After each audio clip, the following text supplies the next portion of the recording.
De provincie wil per vast geen onveilige dik zat te waardwaai dat we hier voor de verdubbeling maar een soort ongelukken. Maar er is nog altijd een soort verzet tussen een fjouwerbaas en 381. Wij hebben gewone procedures en die rennen we keurig netjes af. We communiceren met de streek hierover, zodat we dat doen.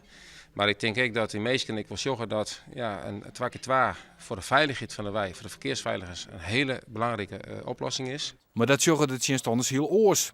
Benammen in Donkerbroek is de protest, omdat daar een volslijn nijstik twabaans dik online worden zal. Donkerbroek wordt het eerste knooppunt in de hele naaie route. Dus al het verkeer van Houwelwijk, Waskum, maar Veenhuizen, Assen, via Wolvergeer, dat je op Makkingeer, dat komt alle jaar over de balkwij hier achter het dorp heen. En het wordt 2-3 keer zo druk. En ja, je bent maar er direct om met fietsen.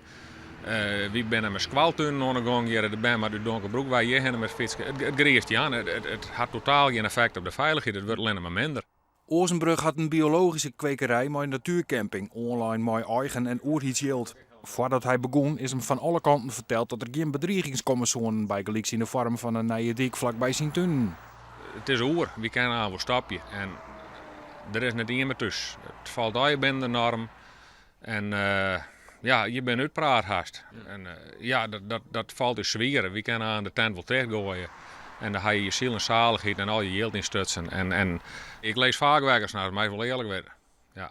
De tjenstanders vreeg je hard na waarom de nieuwe dik dwars natuurgebieden heen maat. Het is een prachtig natuurgebied, want lopen reeën, dassen, echt een hele bijzondere flora en fauna.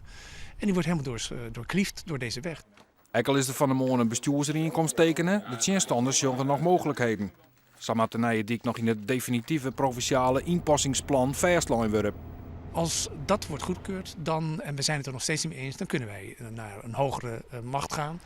En als we daar niet kunnen we zelfs nog naar de koningin gaan.